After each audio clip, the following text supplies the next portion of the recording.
It sure seems like since the Marvels became such a colossal failure for Disney at the box office, people feel a little bit more comfortable criticizing the MCU when they would ordinarily be more defensive of it.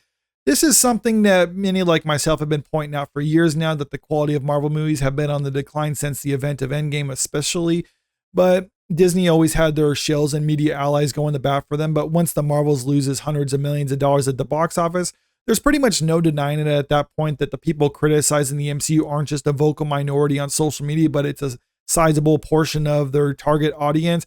This is something that had to be addressed by Disney CEO Bob Iger, who pretty much admitted that they've been focusing too much on quantity versus quality, and they need to change gears if they want to actually correct course on this. Of course, he said this in the past, so I doubt the sincerity of it, but one thing is for sure is they are doing a lot of extensive reshoots and rewrites of Captain America 4. This is something that star Anthony Mackie said he's going to be more of like a reset of the MCU. It's not going to be a complete reboot of the MCU or anything like that, but he said it's going to be kind of like a return to form, more grounded story, similar to how Captain America Winter Soldier was a more grounded story following the events of the first Avengers movie. But Disney is trying to play this off and say like they're not doing anything too extensive, because it doesn't look good for a movie when you're trying to change everything in the 11th hour in order to try to appease the current market. But it really looks like that's what they're doing, because they're bringing in new writers, and now we're getting news that they're bringing in new characters for this movie. And they're trying to say that, yes, this is just all business as usual, but I personally have my doubts about that. Sam Wilson is back in action this week in Atlanta, where Captain America Brave New World began a round of additional photography with a new actor now in the cast. Giancarlo Esposito, who for a few weeks had hinted at his involvement in a Marvel Studios project, is officially on the call sheet in an undisclosed but sources say villainous role. I think it's safe to speculate that Giancarlo Esposito will play a villainous role, even if the insiders aren't saying as much, because that's kind of what the dude's typecast as, and he does a fantastic job in villainous roles. I just have my doubts when they're trying to downplay the significance of these reshoots, because they're saying the reshoots will run around 22 days according to the insiders they have for this article.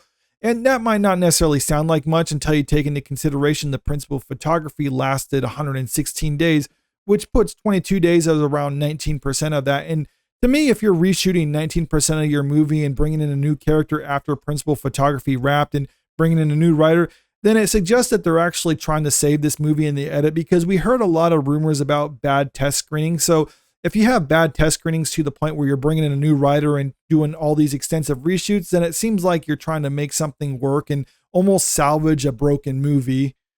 Despite reports of multiple reshoots on the movie, so far this is the only one. It does not appear to be as extensive as the reshoots that faced Doctor Strange in the Multiverse of Madness, which lasted 6 weeks. And just because it's not necessarily the worst or most amount of reshoots for a movie doesn't mean it's not necessarily bad either, nor the expensive and extensive reshoots endured by the Marvels. In fact, one insider says Brave New World will cost significantly less than the Marvels overall. I love that terminology they use here when they say it costs significantly less than the Marvels, because that's a matter of opinion. Like, the Marvels is one of the more expensive movies that cost $275 million to produce. So when you say it costs significantly less, like, what kind of numbers are we talking about? Like, could this movie cost $250 million? Because I would say $25 less million for the movie is a significant amount. Or are they saying it costs $200 million? That would be a significant amount too, but still it's pretty expensive for this movie. But one thing is for sure, they're kind of scrambling in order to try to make this work, because they obviously are spending a lot of money on it, and they've been having a lot of bombs at the box office, and they need something to work.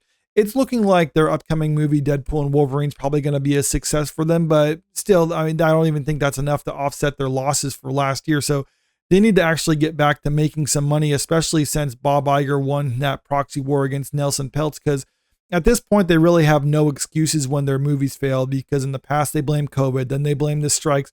They really have no excuses at this point, so Bob Iger needs to make money quickly, and so far this movie's not looking like it's going to do it for them. Marvel, as usual, has a lot riding on the success of movie, but there's another important aspect at play for Brave New World. The film centers on a black hero stepping into a costume of an iconic and well-known character, one that wears and carries the symbol of the American flag. If this is the route they want to go down for this movie, where they just focus on this race, and it looks like it's already being set up for failure from the get-go, because focusing on identity politics is the reason why a lot of Marvel movies and Disney movies in the past several years have been failing at the box office. And This isn't just me saying this either. And the reason is it's not because it's bad to have various groups represented in your movie, but when you have a writer who can't think about anything of a character beyond just surface level characteristics, that indicates that writer is not very good at their job. And audiences want something a little bit more than just surface level characteristics. Like there should be more to a character than the fact that they're black or something like that, or they're a man or a woman or whatever. Like look at Sam Wilson's first appearance in the MCU and Captain America Winter Soldier. He was a good character in his own right, and the fact that he was a black man had nothing to do with who he was as a character. But it seems like they've kind of regressed in recent years where they just kind of focus on those surface level characteristics, and they just became kind of bland when you just pay attention to things like that. But if that's what they want to do, then I guess they can do that. But it seems like if they're trying to do a bunch of extensive reshoots, and they should try to get away from certain elements like that and try to flesh out the character a little bit more and, actually have good writing. But of course, good writing is hard to come by. So maybe they're just trying to bring in other people and have more flashy visuals and other things like that to try to attract the audiences. But I'm thinking with all indicators suggest that the extensive rewrites and all these reshoots that they're doing and delays that they're having for this movie, it looks like it's going to be another huge failure for the MCU. And that's something that they really just can't afford to have. But let's just see what happens when the movie comes out. But let me know what you think about all this in the comment section below. Do you think it's going to be a fail? Do you think this is really a nothing burger because reshoots and things like this are just kind of par for the course when it comes to Marvel movies?